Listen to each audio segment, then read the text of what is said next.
The night Wilhelmina Walker dropped to her knees on the cold wooden floor of her farmhouse and begged God for a sign was the same night Jacob Vaughn sat outside on the ridge, unable to sleep, listening to the wind carry her voice through the thin walls of her cabin like it was the most sacred sound he had ever heard in his 31 years of living. Dust Creek, Texas. The year was 1878, and the land was as unforgiving as it was beautiful, stretching in every direction like a golden quilt stitched together by sun and stubbornness. The town itself sat along a dry gulch that only ran with water in spring, and even then it was not much to speak of. There was a general store, a livery stable, a church with a leaning steeple, a saloon that never seemed to close, and a scattering of homesteads fanning out from the main road like spokes on a broken wheel. Wilhelmina Walker had lived on her homestead for 3 years, ever since her husband Thomas had packed up his dreams and their small savings and brought them west from Tennessee, promising her wide skies and land of their own and a future that could not be taken away by another man's whim. Thomas had been good on his word about the wide skies. The land was theirs, 40 acres with a creek that trickled through the eastern corner, good soil when it rained, and a farmhouse he had built with his own 2 hands and a great deal of prayer. But Thomas Walker had died of a fever the previous summer, leaving Wilhelmina at 27 years old with a daughter named Clara who had just turned 5, a mule named Biscuit, 2 milk cows, a small flock of chickens, and a mortgage that the Dust Creek Savings and Loan Company did not intend to forget about. She was not a woman who gave up easily. Anyone in Dust Creek could tell you that. She was slim and strong with dark brown hair she kept pinned beneath a wide-brimmed hat when she worked outside, and her eyes were the color of creek water in autumn, a kind of amber-flecked green that noticed everything. She had kept the farm going through the brutality of that first winter alone, had nursed her chickens through a sickness that took half of them, had learned to mend fence line and plow the eastern field and barter her eggs and butter in town for the things she could not grow herself. She did these things not because she was fearless, but because Clara needed her to, and because Thomas had believed in this land, and she was not ready to let go of the last thing he had truly loved. But the summer of 1878 had been cruel. The creek had run low and then lower still, and the western field had cracked and gone to dust. The corn she had planted in spring came up thin and sparse, and the milk from her cows had dropped off to almost nothing because there was not enough good grass. She had sold one of the cows in July just to make the mortgage payment, and now it was September, and the payment for October was looming like a storm on the horizon, and Wilhelmina had counted her money 3 times that evening and come up with the same answer every time. It was not enough. It was not even close to enough. So she had done what she always did when the problem was bigger than her own 2 hands. She had put Clara to bed, listened to her daughter's soft breathing until she was sure the child was asleep, and then she had knelt down in the main room of the farmhouse, pressed her hands together on the seat of the old rocking chair that Thomas had made, and she had prayed out loud the way her grandmother had always told her to. Because God can hear a thought, but he listens better to a voice that isn't ashamed. She said, "Lord, I am trying my very hardest, and I do not know what else to do. I am not asking for an easy life because I know you never promised that. I am asking for a sign. Just something to show me which way to turn, because I am standing at a crossroads and I cannot see either road and Clara cannot afford for me to guess wrong. Please, send me a sign." Outside, on the low ridge that ran along the northern edge of Wilhelmina's property, Jacob Vaughn sat with his back against a juniper tree and his hat resting over his knee. He had been riding the fence line for the Callaway Ranch, which bordered the Walker homestead to the north, and his horse had thrown a shoe just as the sun went down, leaving him to walk the animal slowly and make camp on the ridge rather than push through the dark on rough ground. He had built a small fire, eaten the biscuits and dried beef he carried in his saddlebag, and had been sitting in that particular kind of quiet that only the Texas high country can offer, the kind where you can hear everything for half a mile and it all sounds like it means something. He had heard her voice through the thin night air, not the words at first, just the sound of it, something human and raw and honest in a way that made him go still as a hunting dog. Then, as the wind shifted, he caught fragments, enough to understand that a woman was praying, really praying, the kind of praying that came from the bone and not the habit. He did not move for a long time after her voice stopped, because it felt wrong to make a sound while something like that was still settling in the air around him. Jacob Vaughn was not a man who spent a lot of time thinking about signs and providence. He had grown up hard in Oklahoma territory, the son of a cattle drover who drank too much and moved too often, and he had been working for wages since he was 14. He was not unkind, but he was private, and he was careful, and he had learned to keep his feelings folded up small and tucked somewhere they would not get in his way. He stood 6 feet tall with broad shoulders built for work, dark hair that needed cutting, and a jaw that always seemed to be holding something back. His eyes were a steady, serious gray, the color of the sky before rain. He lay down beside his small fire that night and told himself he was not going to think about the woman's voice anymore. He thought about it for 3 solid hours before he finally slept. When morning came with its great wash of pink and gold across the eastern sky, Jacob built his fire back up, heated his coffee, and sat looking down at the Walker homestead below. He could see the farmhouse, small and neat, with a kitchen garden along the south wall and a barn that was leaning just slightly more than it should. He could see the chickens already moving in their pen, and a mule tied to the hitching post, and smoke beginning to come from the chimney. He watched the door of the farmhouse, and he told himself he was just waiting for his coffee to cool. He drank 3 cups of coffee, each of which was perfectly cool by the time he finished it, and then he picked up his hat, settled it on his head, and walked his horse down the ridge toward Wilhelmina Walker's front door. He knocked twice, not too hard, because you did not want to startle a woman alone on a homestead, and he stepped back from the door and held his hat in both hands the way his mother had told him to do when you wanted a person to know right away that you meant them no harm. The door opened, and Wilhelmina Walker stood in the frame with a cast iron skillet in one hand and a look on her face that was equal parts wary and exhausted and determined. She was wearing a plain gray dress with the sleeves rolled to her elbows, and her hair was loose around her shoulders, not yet pinned for the day, and Jacob Vaughn had to remind himself quite firmly what it was he had come down the ridge to say. "Morning, ma'am," he said. "My name is Jacob Vaughn. I ride for the Cowboy ranch to your north. My horse threw a shoe last night and I camped up on your ridge. I hope I did not disturb you." Wilhelmina looked at him for a long moment. Then she looked past him at the horse, which was indeed holding one foot slightly off the ground in the way of a horse that has lost its shoe. Then she looked back at him. "You did not disturb me," she said carefully. "I wanted to let you know I was there rather than have you discover it on your own," he said.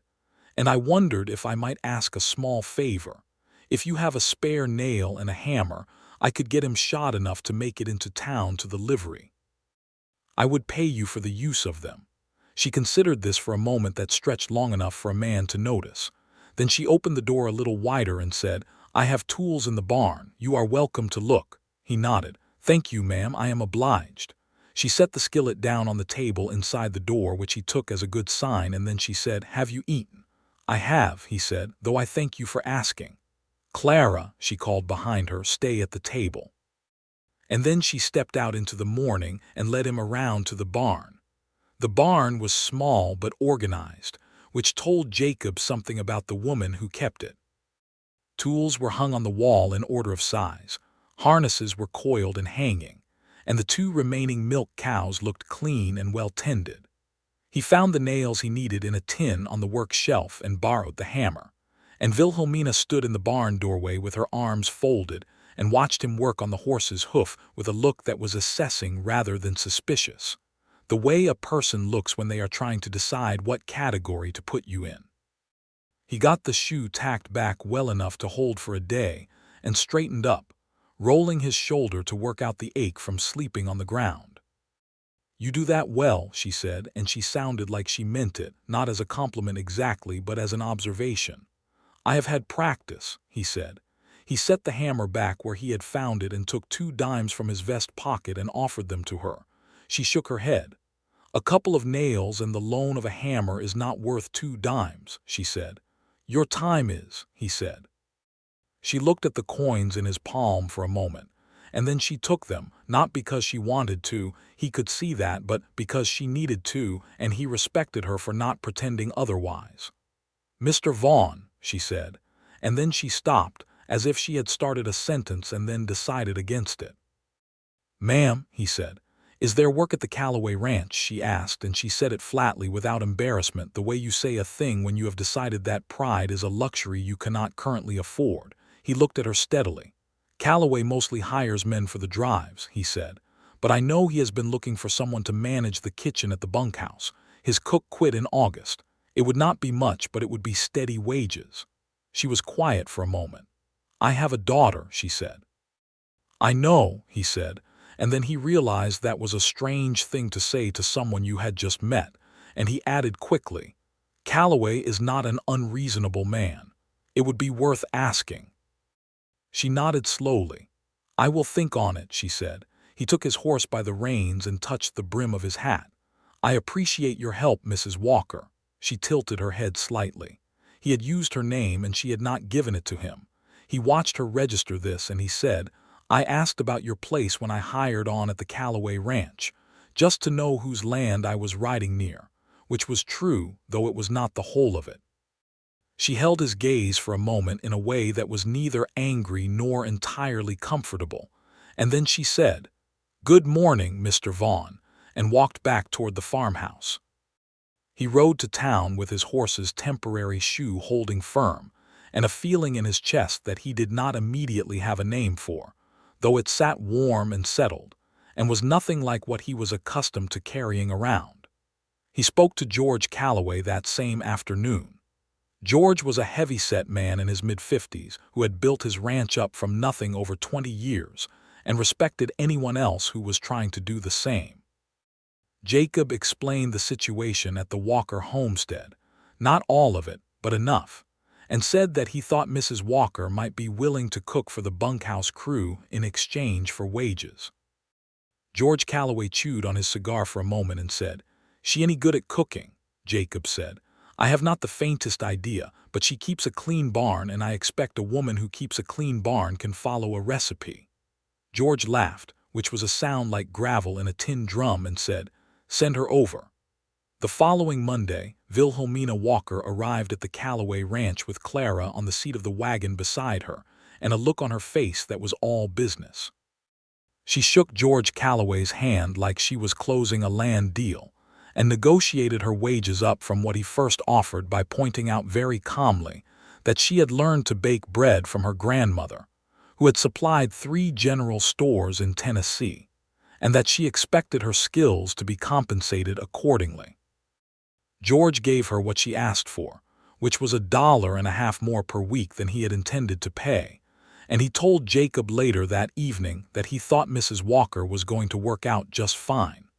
She cooked breakfast and supper for the ranch crew every weekday and on Saturday mornings, and she was home in time each evening to tend her own place and put Clara to bed.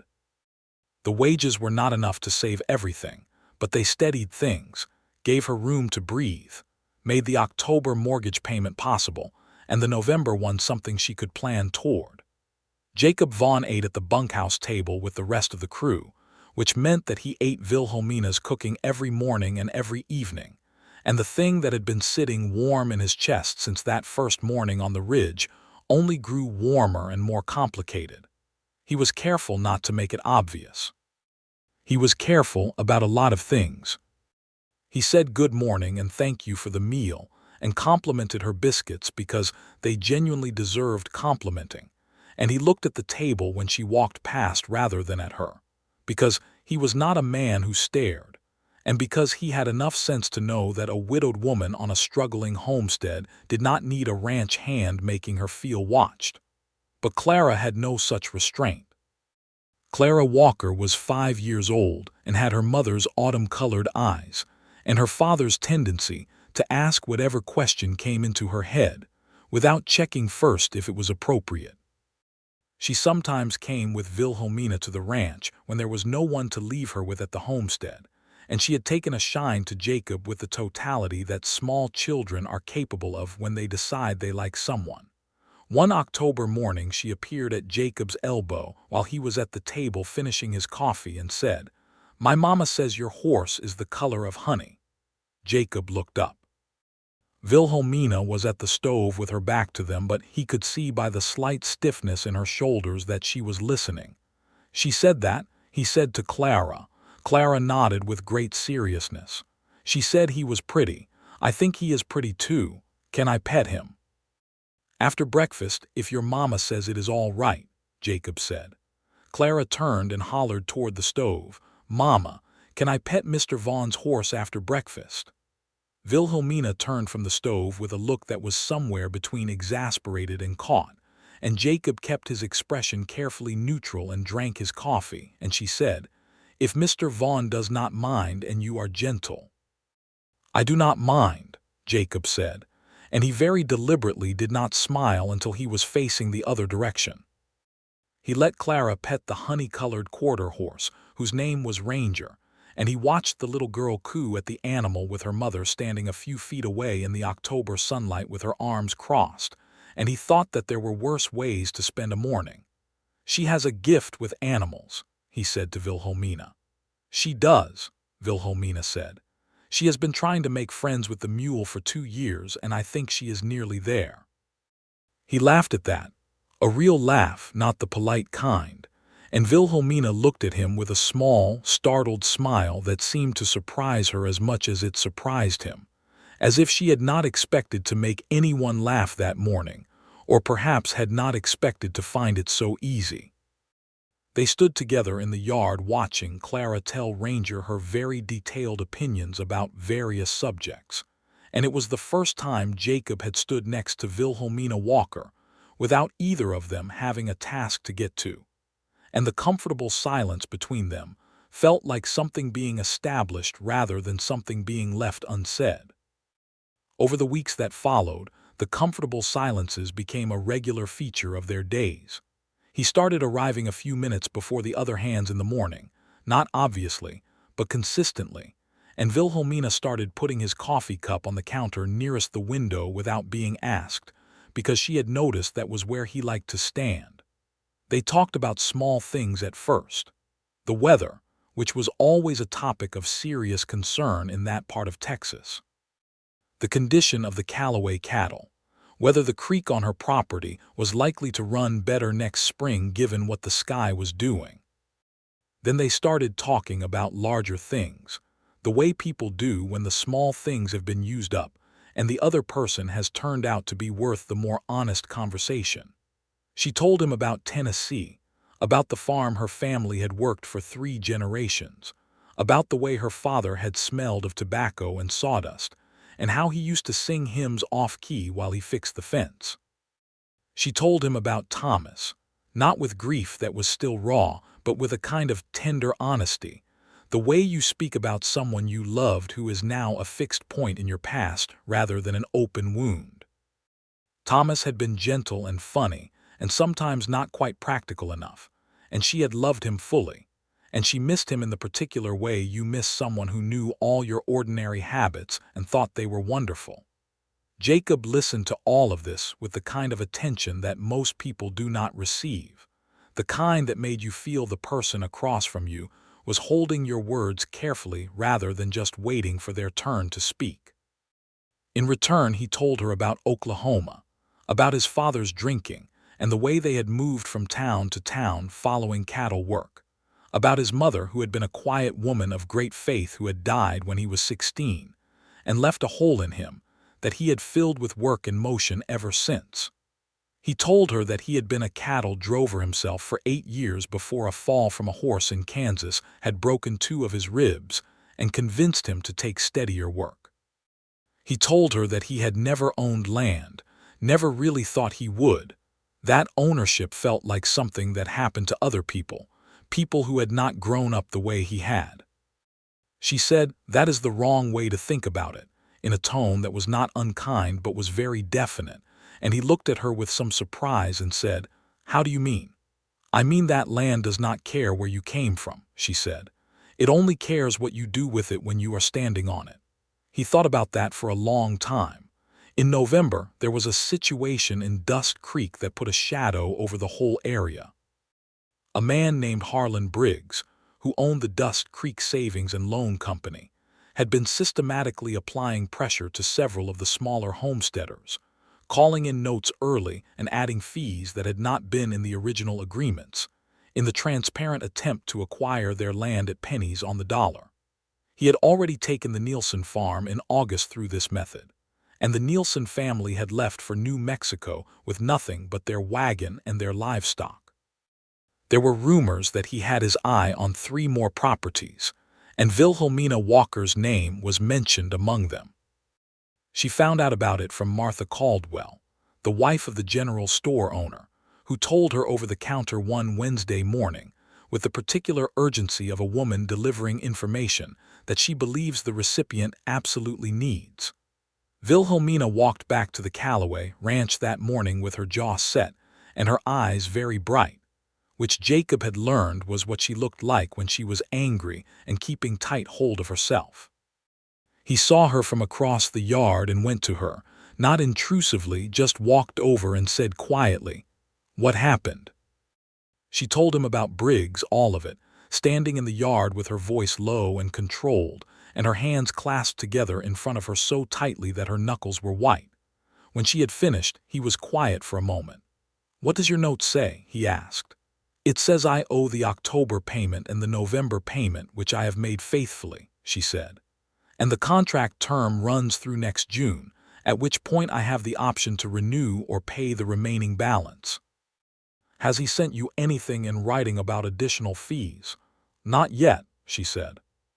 "But Martha says he sent the Nielsens a letter out of nowhere in July saying they owed 2 months back interest on a penalty clause they had never heard of, and when they could not pay it he called the full note due." Jacob nodded slowly. "You should talk to the county recorder in Harlan City," he said. "Take your original contract with you and ask them to review it. Briggs cannot make up terms that are not in the document." She looked at him. "That is 3 hours by wagon." "I know," he said. "But it is better to go before he sends the letter than after." She pressed her lips together and nodded. "I will go Saturday." "I will drive you," he said. Which was not a thing he had planned to say, and he could see by her expression that she was deciding whether to accept it.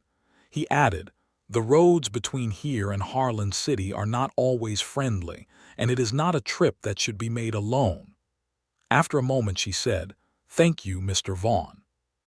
They went on Saturday, the 3 of them, because there was no one to leave Clara with on short notice, and the little girl sat between them on the wagon seat and talked nearly the entire 3 hours with an energy that Wilhelmina apologized for twice and Jacob waved off both times. He liked the child's talking. It filled the space in a way that was friendly rather than demanding, and it gave him something to respond to that was not the more complicated conversation he and Wilhelmina were not quite having yet. The county recorder in Harlan City was a thin man in his 50s named Mr. Archer, who wore round spectacles and smelled of ink, and took Wilhelmina's contract from her with both hands and read it with the slow, careful attention of a man who understood that the paper he was holding mattered to the person who had given it to him. He told her what Jacob had suspected. The contract as written contained no penalty clause, no escalating interest provision, and no early call option for the lender except in the case of default, which required a specific legal notice process and a 60-day cure period. If Briggs sent her a fraudulent letter claiming additional fees, she was to bring it immediately to the county recorder's office, and he would forward it to the district judge in Fort Worth. Wilhelmina shook Mr. Archer's hand and thanked him with a composure that Jacob found remarkable, and it was not until they were back in the wagon and a quarter-mile down the road that she let out a long, shaking breath and pressed her hand flat against her sternum as if she were steadying her own heart. "All right," Jacob said. "I will be," she said. "I just needed a moment." He gave her the moment. Then he said, "Briggs may not send the letter at all. Sometimes men like that are counting on the fact that people will not know their rights. And if he does send it, I will know what to do," she said. "You will," he said. She turned her head and looked at him, and there was something in her expression that was more than gratitude, some warmth that had been building quietly for weeks and was now close enough to the surface to be visible. He held her gaze for a second and then looked back at the road, because the wagon was moving and someone needed to watch where they were going, and also because he needed another moment of his own. Clara, sensing the changed quality of the silence between the adults on either side of her, looked from one to the other and then announced with great authority, "I am hungry." Jacob laughed, and Wilhelmina laughed, and they stopped at a roadside establishment in the next town and bought Clara a piece of apple pie that she ate with an expression of absolute bliss. And they sat across from each other at the small table and talked easily, while the afternoon light came through the dusty window and turned everything golden and slow. On the drive home, Clara fell asleep between them, her head tilting gradually toward Jacob's arm until it rested there, and he looked down at her and kept very still so as not to wake her. Wilhelmina saw this and looked away quickly, out at the flat land going rust and amber in the setting sun, and did not say anything for a while. Then she said quietly so as not to wake the child, "She does not remember him very clearly anymore. Thomas, she was too young." A pause. "I try to tell her about him so she will know who he was, but it is not the same."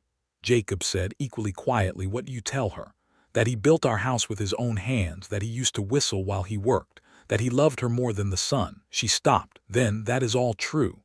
That is a lot to know about a person," he said. She nodded and turned back to look at the road, and her profile in the fading light was so steady and so honest that Jacob had to make a deliberate effort to attend to his driving. December arrived and brought with it a cold that settled into the bones and stayed. The first frost came early and killed the last of the kitchen garden, and Wilhelmina took stock of her remaining stores and did the arithmetic on what she would need to get through to spring. It was manageable, not comfortable, but manageable. The ranch wages had made the difference, and she allowed herself to feel the satisfaction of that without diminishing it. There was a Christmas social at the Dust Creek Church on the 20th of December, and everyone in the surrounding area came, which meant that the small church was packed to the walls and smelled of pine boughs and wood smoke, and the particular sweetness of too many people in a warm space on a cold night. There was singing, and a reading from the gospel, and afterward a potluck supper in the church hall with every family bringing what they could. Wilhelmina brought 2 pies, a dried apple and a sweet potato, and set them on the table and then spent 20 minutes trying to keep Clara from eating the filling out of the sweet potato, before supper was officially announced. Jacob came in from the cold with the collar of his canvas coat turned up, and his hat dusted with the light snow that had started falling outside, and he scanned the room until he found her, which was not something he was entirely aware he was doing until he had already done it. He made his way to where she was standing and said, "Good evening, Mrs. Walker," and she said, "Good evening, Mr. Vaughn," and Clara immediately grabbed his hand and towed him toward the table where the pies were, and told him very seriously that the sweet potato one was better but that he was not allowed to eat any yet.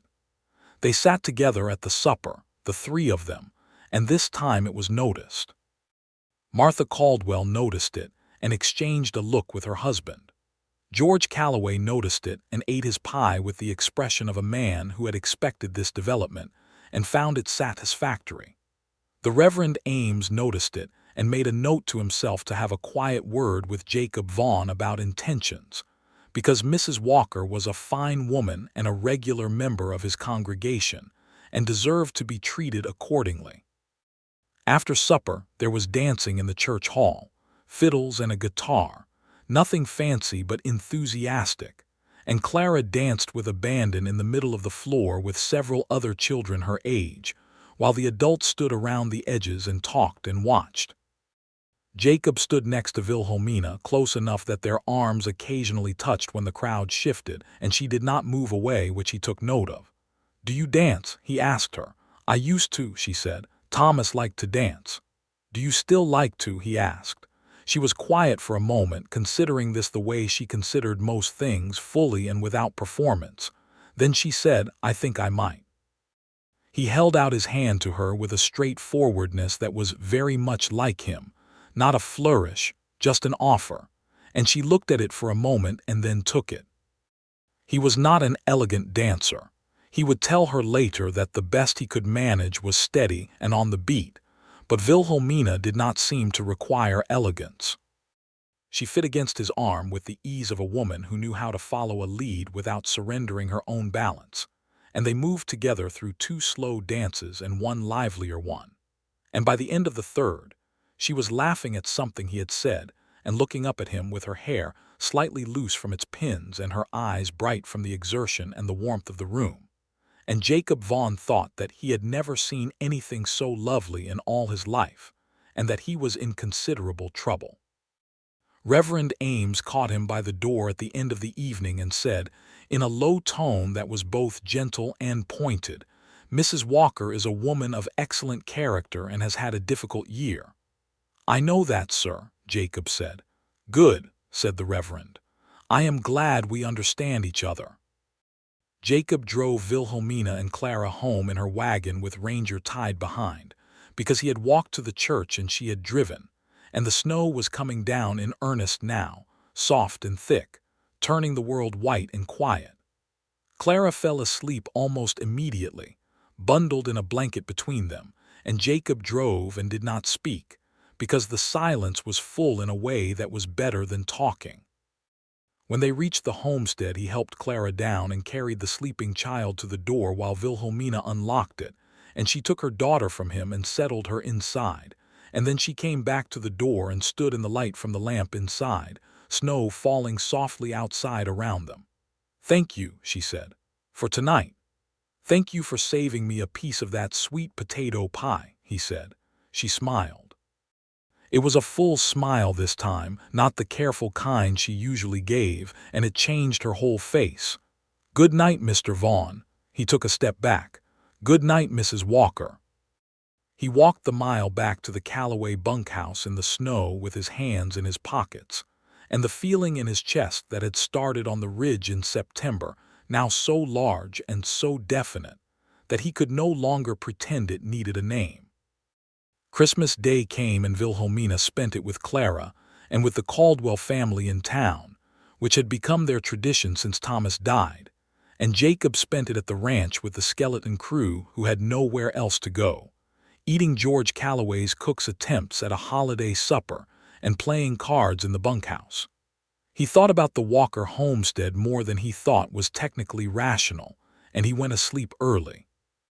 January brought a hard freeze that lasted for 2 weeks and made every outdoor task a battle.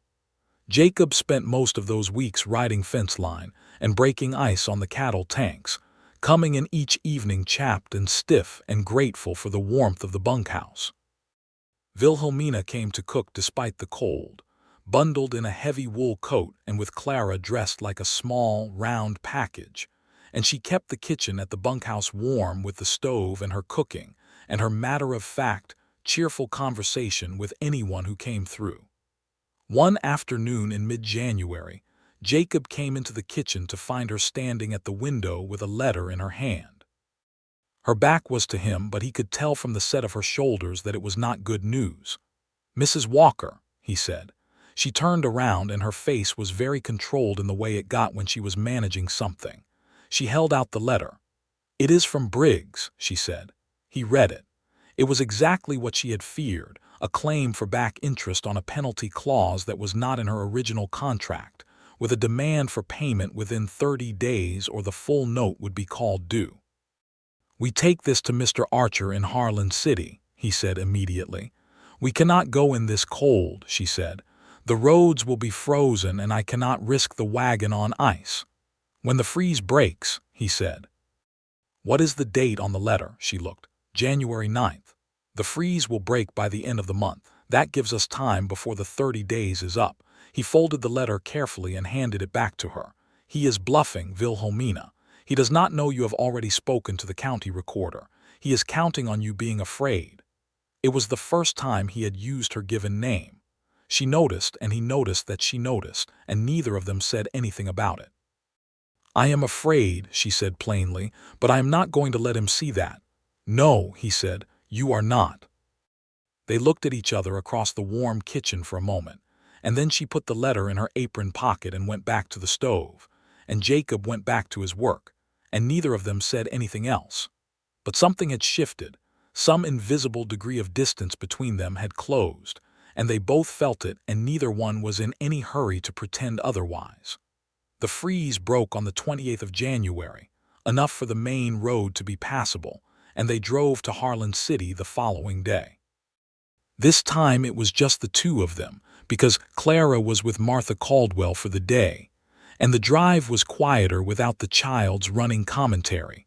And the quiet was a different kind than before, more deliberate, more aware of itself. Mr. Archer reviewed the fraudulent letter with the careful focus of a man who found violations of legal process personally offensive, and he drafted a response to Briggs on official county stationery, citing the original contract terms and the absence of any legal basis for the claimed penalty, and stating that any further attempt to enforce fraudulent terms would be reported to the district court. He made 3 copies, kept one, sent one to Briggs, and gave the third to Wilhelmina. She folded her copy and put it in her coat pocket and shook Mr. Archer's hand and thanked him. Walking back to the wagon, she said quietly, almost to herself, I think that is the end of it. I think it is, Jacob said. She stopped on the boardwalk and turned to look at him with an expression that was unguarded in a way he had not quite seen before, something like relief mixed with something else that was harder to identify. I do not know what I would have done without your help, she said. With all of it, the mortgage, Briggs, all of it. You would have figured it out, he said, and he meant it. But I am glad I was there. She held his gaze for a moment, and then she said, Would you like to have supper with us tonight? He was very still for a second. Then he said, I would like that very much. She made a simple supper of salt pork and roasted turnips and corn bread, because that was what she had, and she set the table with the good plates that had been her grandmother's, and had made the trip from Tennessee wrapped in a quilt. And Clara sat between them and talked about the mule with great passion while Jacob listened, and made the appropriate sounds of interest, and Wilhelmina watched them both across the table, with an expression she did not try to hide. After supper, Clara was put to bed with the efficiency of a well-established routine, and Wilhelmina came back to the main room where Jacob was sitting by the fire and sat down in the rocking chair and folded her hands in her lap and said, without preamble, I have been thinking about what this is. He looked at her. What is it? He asked. I am not entirely sure, she said. That is the problem. I have not been sure for some time, and I have been telling myself that it is friendship and that it is convenient and that it is nothing more complicated than that. But, he said, but I prayed for a sign in September, she said, and you knocked on my door the next morning. The fire crackled. Outside, the wind moved through the juniper trees with a sound like running water. I know, he said. She looked at him. You know, I heard you, he said. That night on the ridge, I could not hear the words at first, just your voice, but the wind shifted. He paused. I am not a man who pays much attention to Providence as a rule, but I have thought about it every day since. She was quiet for a long moment. The fire light played across her face and made her eyes the color of warm amber. What have you thought? She asked. He leaned forward in his chair and rested his forearms on his knees and said, very steadily, I have thought that I have never met anyone like you, Wilhelmina. And I have thought that I do not want to be something convenient in your life. And I have thought that I am not sure how to say what I mean without saying it too quickly and frightening you. I am not easily frightened, she said. I know that too, he said. Another silence, but this one was full rather than empty, weighted with everything that had been building since September on the ridge and every morning in the kitchen and every moment in between. "Jacob," she said, and it was the first time she had used his name without the courtesy title, and it landed in the room with quiet weight. "What do you want?" He looked at her steadily and said, "I want to stay, not at the Calloway Ranch. I mean I want to stay, near you if you will allow it." She held his gaze for a moment that was long enough to be considered, and then she said, "I am not ready to be rash." "I would not ask you to be," he said. "I am asking if I may court you properly. Take whatever time you need. I am not going anywhere."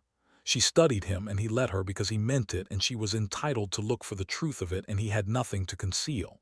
Finally she said, "Proper courting. Yes. I think I would like that." He nodded, and there was a warmth in his expression that was not quite a smile but was something better than one. He stood up and put on his coat and picked up his hat, and at the door he turned and said, "Good night, Wilhelmina." She was still sitting in the rocking chair with her hands folded and something in her face that looked very much like peace. "Good night, Jacob," she said. He rode back to the Calloway Ranch in the cold February darkness with the stars brilliant overhead, and a feeling in his chest that was so large and clean and clear that he could not contain it. So he simply let it be there, riding with it the way you ride with good country around you, grateful and not trying to name every part of it. What followed was a courtship that was, in its own way, as honest and careful as the two people conducting it.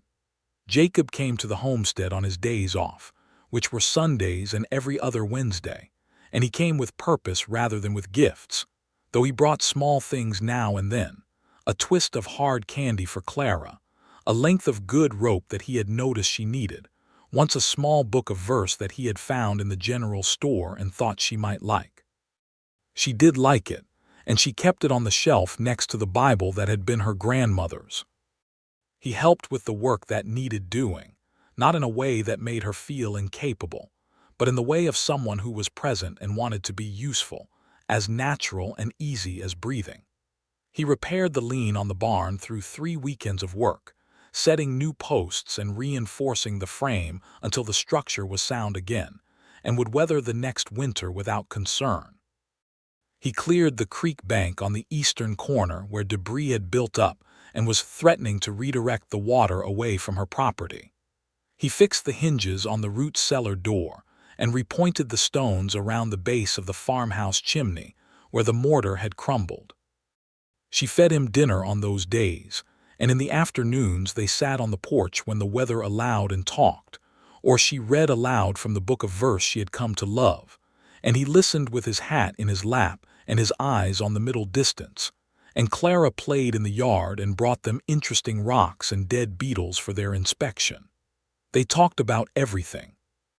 About faith, about which they had both thought a great deal from different directions, and came to from different angles but arrived at a similar place. About the land and what it could become with the right care. About Thomas, about whom Wilhelmina spoke more freely now, no longer careful about it, because Jacob listened without discomfort and without jealousy, which she had not expected and found to be one of the most important things about him. About his years on the drives, the places he had been, Kansas and Missouri, and once all the way up to Nebraska, the land that was flat and enormous and made a person feel very small and very alive at the same time.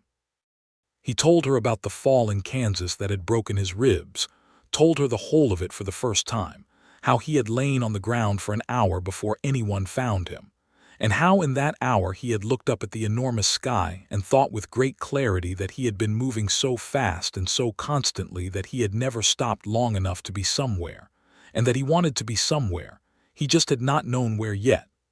"And now," she said. He turned and looked at her with his steady gray eyes and said simply, "Now I know." She reached across the space between their chairs and put her hand over his where it rested on the arm of his chair, and he turned his hand over and held hers, and they sat like that for a long time while the afternoon light went slow and golden across the yard, and Clara discovered something tremendously interesting under a flat rock near the garden. February passed, and March came in raw and windy with the promise of rain behind it. The creek on the eastern corner came up with the spring rains, and Wilhelmina planted her kitchen garden early and her field corn on the 15th, which was ambitious, but the soil temperature was right, and she had a feeling about the season. She was right about the season. Everything came up strong. Briggs did not send another letter. The Caldwell family reported that he had sold the savings and loan company to a firm from Dallas in late February, and the new owners had reviewed all outstanding notes and found that they were being serviced correctly and had no interest in additional mischief. The threat was over. Wilhelmina folded her copy of Mr. Archer's letter and put it in the tin box where she kept the important documents, and she put the tin box back on the shelf, and she did not think about Harlan Briggs again. In April, Jacob came to the homestead on a Sunday with a look on his face that was different from his usual Sunday expression, which was comfortable and easy. This one was deliberate, the face of a man who has decided to do something and has organized himself around it. Clara was napping, which was either convenient or providential, and they were sitting on the porch in the spring warmth with coffee, and Jacob set his cup down and said, "Wilhelmina, I have something I want to say." "All right," she said. "I have been talking to a man named Delbert Haynes about 40 acres to the south of your property," he said. "He is looking to sell. The price is reasonable. I have savings from 7 years of riding wages that I have never had occasion to spend because I was always moving. It is enough for a down payment and the first year's payments." She was very still. "Jacob, I know the land," he said. "I have ridden it. The soil is good, better on the south end than you might expect, and there is a water source in the northwest corner that runs year-round. It would join with your property to make something substantial." "Jacob," she said again. "I am not asking you to do anything," he said quickly. "I am not saying I expect anything in return. I am saying that I want to plant myself somewhere, and I want that somewhere to be here near you, for whatever that is worth and whatever it comes to. If it comes to nothing more than being your neighbor, I will take that." She looked at him for a long time, and he sat with the honesty of what he had said and let her look.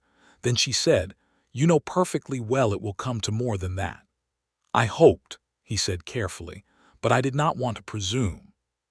She put her coffee cup down and stood up and moved to lean against the porch rail in front of him, so that he had to tip his face up to look at her. And she looked down at him with her autumn-colored eyes very serious and said, "Jacob Vaughn, I have been in love with you since approximately the 2nd week of October, and I have been trying very hard not to make a fool of myself about it." He stood up because sitting down while she was saying that did not feel right, and he was on his feet and close to her in one easy motion, and he said, "You are the least foolish person I have ever met," she said. "Do not try to change the subject." "I am not," he said. "I am very much on the same subject." He raised his hand and touched her face, his thumb along the line of her cheekbone, the first time he had touched her face, and she went very still and looked at him with her whole self, nothing held back, no careful reserve, just Wilhelmina Walker looking at him with all of her honest heart in her face. He said, "I love you." She closed her eyes for a second, and when she opened them, there was something in them that was the particular brightness of a person who has been holding a breath they did not know they were holding and has finally let it go. "I know," she said softly. "I have known for a while." He kissed her, there on the spring porch with the afternoon coming warm through the yard and the garden coming up green and new along the south wall. And it was not a tentative kiss or a careful one, but a real one, full and honest and unhurried, the kind that says this is where I am and this is where I intend to stay. They were married in June, at the Dust Creek Church with Reverend Ames officiating, and nearly everyone in the county in attendance, because both of them had made themselves known and liked in the community, and everyone enjoys a wedding. Martha Caldwell cried satisfactorily. George Calloway stood in the back with his hat in his hands, and the expression of a man who has been waiting for this to happen since October. Clara stood at her mother's side in a dress that Wilhelmina had made from a length of blue muslin, and she held the wildflowers she had picked that morning with great seriousness. And when Jacob put the ring on Wilhelmina's finger, Clara said loudly, "Oh, that is pretty," which was true and which made everyone in the church laugh. Jacob had bought the 40 acres from Delbert Haynes in May, and they spent the weeks between the engagement and the wedding planning what to do with the combined land. 80 acres in total, good creek water on the east corner and the year-round source on the south parcel, 2 small barns in the farmhouse, and the materials to build the farmhouse larger. After the wedding, Jacob moved into the Walker homestead, which they agreed to call the Vaughn homestead now, because Walker had been Thomas's name and Thomas was in the churchyard, and this was something new. They kept Thomas's memory present and honored, because it was right to do so, and because Clara needed it, and because Wilhelmina was not a woman who erased the past.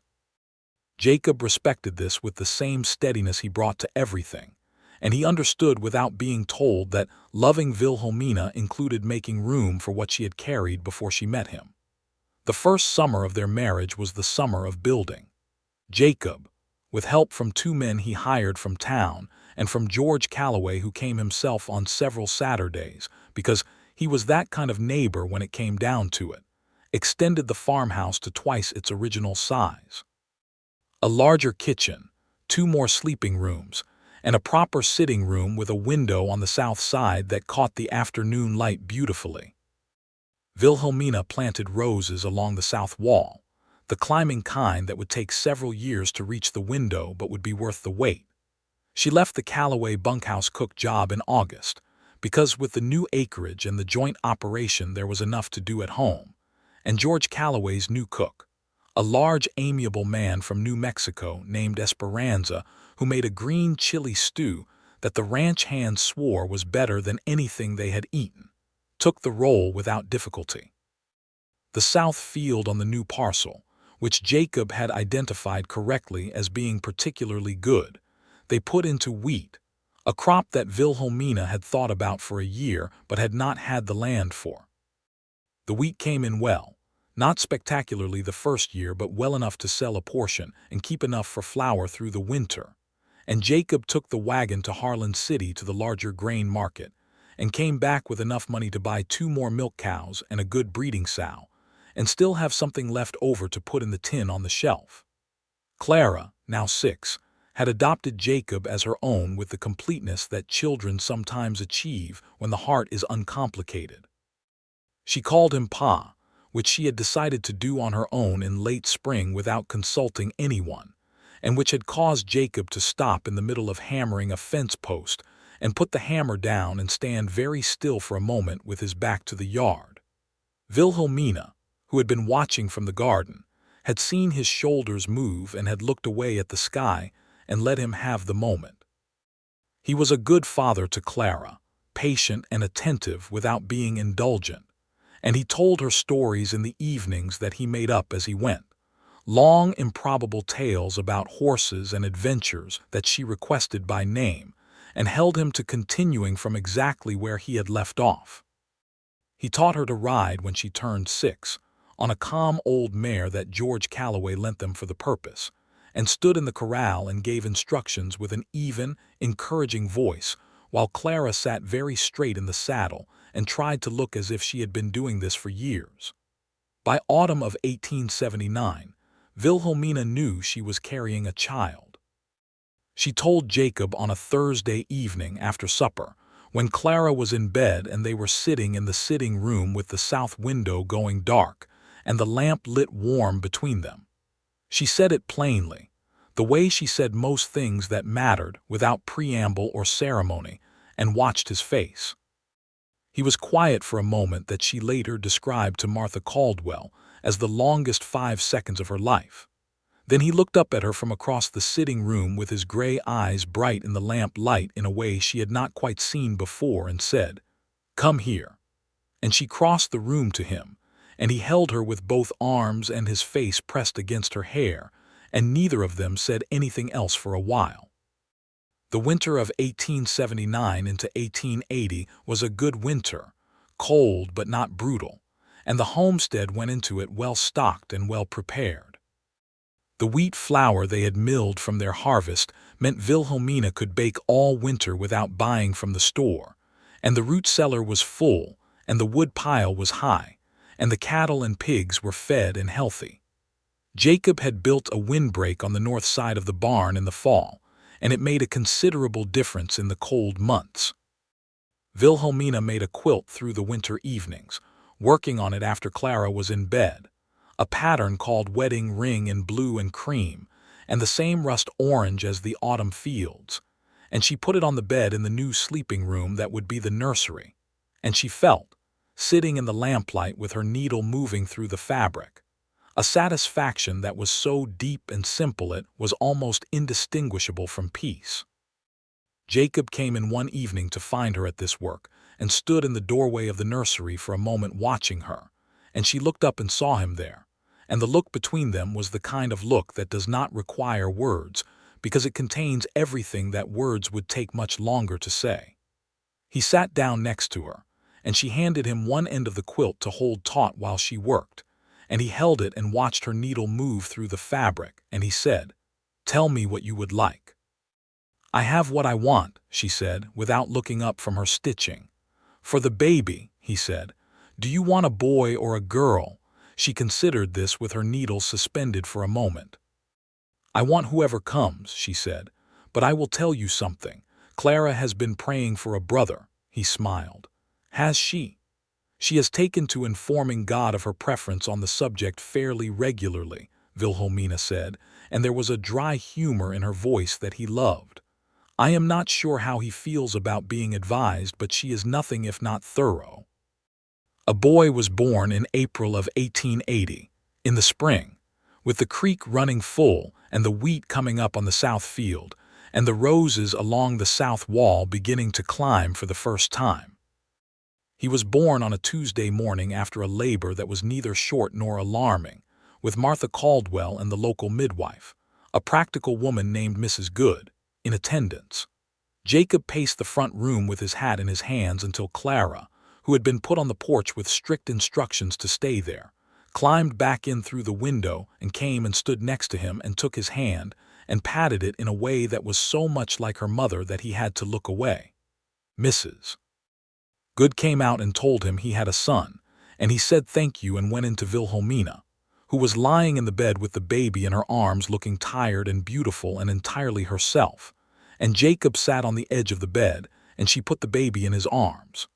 The child was small and red-faced and emphatically alive, with a tuft of dark hair and his father's steady, considering expression, or so it seemed to Jacob, who was aware that he might not be entirely objective.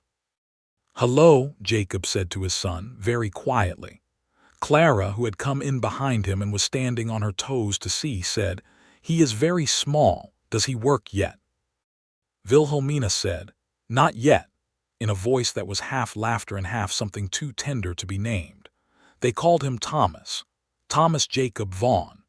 Wilhelmina said this was what she wanted, that it felt right to carry the name forward, and Jacob agreed with a willingness that was entirely genuine, because he understood by now that making room for what came before did not diminish what was present. Thomas was a good baby, as babies go, which meant he was not a particularly difficult baby, which in turn meant that he was loud and demanding, and completely without concern for whether it was day or night when these qualities were called for. Clara adjusted to his existence with reasonable grace, though she had some notes about the arrangement. She told Jacob with great candor 3 weeks after Thomas arrived that she had thought a brother would be quieter. "They get better," Jacob said. "When?" Clara asked. "When they are older," he said. "How much older?" "Somewhat considerably older," Jacob admitted, and Clara received this information with a philosophical expression and went back to the yard. The farm grew and shaped itself through the years. They added to the wheat acreage in 1881, when the South Field's second year confirmed what Jacob had seen in the soil. The cattle herd expanded slowly and with attention, not the great herds of the drives but a managed number suited to the land and their capacity to care for them. They kept pigs and chickens and the garden and the milk cows, and it was not an empire but it was solid and it was theirs, and every foot of it had been worked by their own hands. In 1882, they had another child, a girl this time, born in September with red autumn light coming through the window, and a temperament that announced itself immediately as fierce and opinionated. They called her June, after the month they were married, and she was the physical image of Wilhelmina with the same autumn-colored eyes and the same look of noticing everything. Clara, who was 9 by this time and had developed into a person of considerable self-possession, took the role of oldest sister with impressive seriousness. She taught Thomas and later June things that she considered important, including how to approach the mule correctly so that he would tolerate being touched, how to read the sky for weather, and how to tell a story so that the people listening could not go to sleep. Jacob watched his family grow the way you watch a field come in, with attention and gratitude and the particular pleasure of having done the work that made it possible. He had become a fixture in Dusk Creek in a way he had never been anywhere, known by name and character, trusted for a practical word and a reliable hand. He served on the County Road Committee for 2 years and helped organize the agreement that brought the new water rights framework to the smaller homesteaders in the area, which protected them from the kind of pressure that Harlan Briggs had once tried to exert. He thought sometimes about the ridge, about that September night in 1878, about his fire and his coffee, and the voice that had come through the thin Texas night and changed the entire direction of his life. He thought about it without sentimentality and with a plain gratitude that did not require ornamentation. Something had happened on that ridge. He had heard a woman praying for a sign and had walked down the next morning to knock on her door, and everything good in his life had been behind that door. He told Wilhelmina this one evening in the summer of 1883, sitting on the porch in the evening heat while the children were in bed, and the fireflies were making their slow lights in the yard below the roses, which had now reached the south window and bloomed every June in a way that made Wilhelmina stand at the window and look at them with the expression of a person who has been given something they did not quite expect. She listened to him tell it, the whole of it, the fire on the ridge and the coffee and her voice coming through the dark, and when he finished she was quiet for a moment and then she said, "I have wondered sometimes what would have happened if I had prayed more quietly. I suspect I would have come up with some other excuse to knock on your door," he said. "The shoe was already thrown," she laughed at that. "That is very convenient thinking." "It is entirely true thinking," he said. "I had been watching your place from the ridge for an hour before I heard you." She turned and looked at him. "Had you?" "I saw the smoke from the chimney and the lamp in the window and I thought, someone is keeping that place going very hard," he said. "And then I heard you and I thought, there is something here I need to know about." She looked at him for a long, still moment in the summer evening, and he looked back at her with his gray eyes that were unchanged from the day she had first seen them, steady and serious and nothing held back. "I prayed for a sign," she said, "and you knocked on my door." "Yes," he said. "That is a very good sign," she said. "I thought so," he said. She leaned her head against his shoulder the way she did in the evenings when the day was done, and the farm was quiet, and the children were asleep, and there was nothing required of either of them except to be here. And he put his arm around her, and they sat together on the porch in the firefly summer dark, while the roses moved in the slight evening breeze and the land all around them, theirs from the creek to the south field to the juniper ridge where it had all begun, lay wide and silent and good under the enormous Texas sky.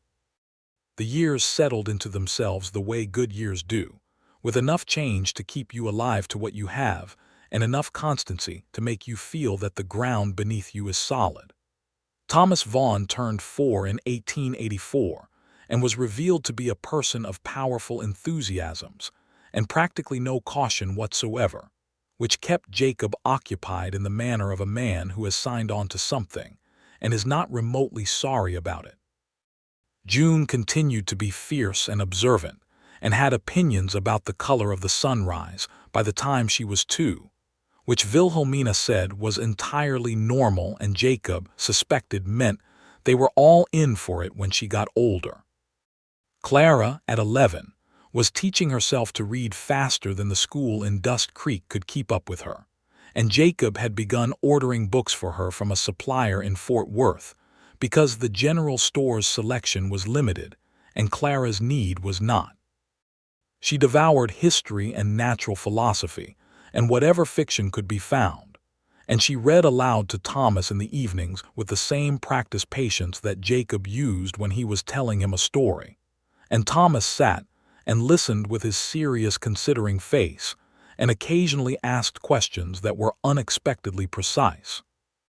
Wilhelmina watched her children and felt the particular amplitude of gratitude that comes to a person who has known real fear and real loss and been given something whole and warm on the other side of it. She thought about Thomas Walker sometimes, her first husband, with the clear-eyed tenderness of someone who can carry the past without being carried by it. She thought he would have been glad. She thought he would have liked Jacob, would have liked the steadiness and the lack of performance in him. She thought he would have been proud of what she had made of the land he had loved. She planted a second rose on Thomas Walker's grave in the church cemetery, a climbing one like the one on the south wall of the house, and she tended it every spring. And she told Clara and Thomas and June about the man whose name the boy carried, so that he would be known and not just remembered.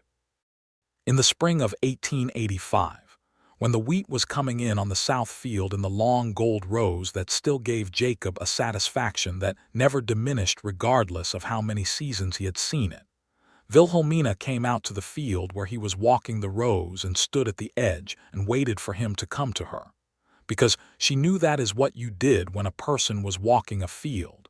You waited until they were ready to come in. When he reached her, she said, "I believe there is going to be another child." He looked at her. She was 34 now, and the years had given her face a definition that was better than youth, the kind of beauty that knows what it is and does not need to explain itself. He said, "You believe or you know." "I know," she said with a small, private smile. He took her hand there at the edge of the wheat field in the spring morning and held it with both of his and said nothing for a moment because the moment was full without words. Then he said, "Are you well?" "I am very well," she said. "Good," he said. He brought her coffee in the mornings when the nausea was bad, which he had learned to do silently and without comment, because she did not want fussing, just the gesture of being seen. He took more of the heavy outdoor work from her through the summer, which she accepted with the same practicality with which she accepted all useful things. She continued to run the household and the kitchen and the garden and the accounts with her usual capability, because she was Wilhelmina Vaughn, and she did not know how to have to anything.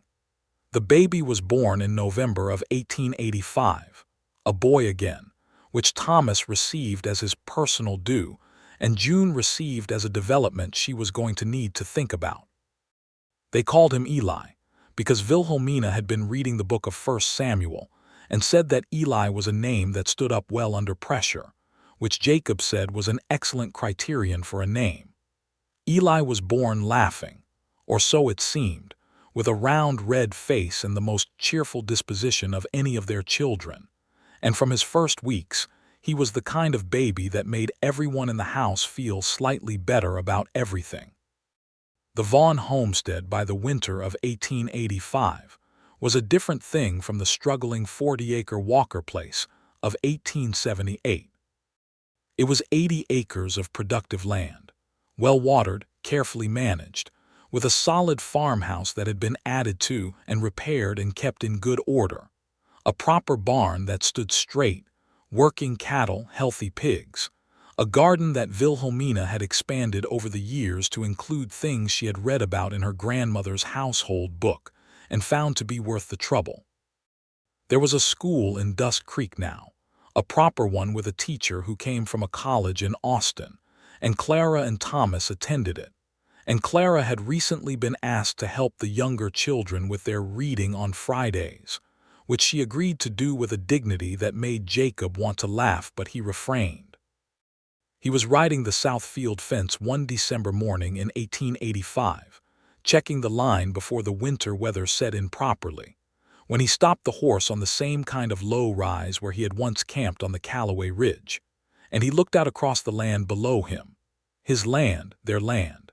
The wheat fields gone brown for winter, and the creek line showing dark through the east corner, and the smoke coming from the chimney of the farmhouse. And he thought about the man he had been in September of 1878, rootless and private, and moving too fast through everything to stop long enough to be somewhere. He thought about a woman's voice in the dark, raw and honest and reaching toward something larger than herself. He thought about walking down a ridge with his hat in his hands and knocking on a door. He thought that if you had told him then what was waiting on the other side of that door, he would not have believed you, not because it was not possible, but because he had not yet understood that things like this were possible for him, that the kind of life where you belong somewhere and someone needs you to come home was not just something that happened to other people. He understood that now. He understood it every morning. He turned the horse and rode down from the rise toward the farmhouse, where smoke was rising from the chimney, and the lamp was beginning to show through the south window in the early dark of December. And inside, he knew, Wilhelmina was at the stove and Clara was reading, and Thomas was doing something inadvisable that June was watching with critical attention, and Eli was in his cradle being entirely cheerful about everything. He put the horse up in the barn and came through the back door into the kitchen, and the warmth of the house and the smell of supper and the noise of his family all around him settled on him like something that fit precisely, that had been made for him, or that he had been made for. He was not sure which, and it did not matter. Wilhelmina turned from the stove and looked at him with that look, the one that had been accumulating since the first morning on the porch in September, and was now so layered and so deep and so entirely known that there was nothing in it that needed explaining. "Cold," she said. "Not any more," he said. She smiled and turned back to the stove, and he hung his coat and went to find his children. That night after supper and after the children were in bed, each in their room, the house quiet and full in the way of a house that has people sleeping in every room, Jacob and Wilhelmina sat by the fire in the sitting room, and the south window was dark now with December outside it, and the roses were cut back for winter and waiting, and Eli was asleep in the cradle that Jacob had made last fall, and the lamp between them was the same warm amber as the last of the fire. Wilhelmina was reading the book of verse, the small one Jacob had brought her in the winter of their courtship, its cover soft now from years of handling. He was reading the almanac, looking at the planting calendar for the spring. They had done this hundreds of evenings, this exact configuration, the two of them in the sitting room with the children sleeping and the fire going and the reading, and it had not become less satisfying for the repetition. If anything, it had deepened, the way a path deepens with use, becoming more itself with every passing. She looked up from the book and found him watching her over the top of the almanac, and she said, "What?" "Nothing," he said. "You have a look," she said. "I was thinking," he said. "About what?" He set the almanac down. "About a September night 7 years ago," he said, "and a fire on a ridge, and a woman praying for a sign." She was quiet, the book open in her lap, the firelight on her face. "And," she said, "and I was thinking that I am glad I was awake," he said, "and that I knocked." She smiled, and it was the full smile, the one that changed her whole face and had first appeared on the porch in the October of 1878 when she had made him laugh about the mule. "So am I," she said. Outside, the December wind moved through the junipers on the ridge, and the stars over Texas were brilliant and cold. And in the farmhouse that had been built by a man named Thomas Walker and repaired and extended and filled with life by a woman named Wilhelmina and a man named Jacob, everything was warm and everything was well, and the land they stood on and loved and worked stretched out in every direction, patient and good, going on and on under the enormous western sky, asking nothing more of them than what they had always been willing to give, which was everything. It was enough. More than enough. It was exactly what had been answered on that September night, when the wind shifted and carried a woman's voice up a ridge to a man who was awake and listening. And God or Providence or the good mercy of accident arranged it so that he heard. And he knocked on her door the very next morning, and she opened it. And that was how it all began, and this was where it led, and it was right, and it was whole, and it was theirs.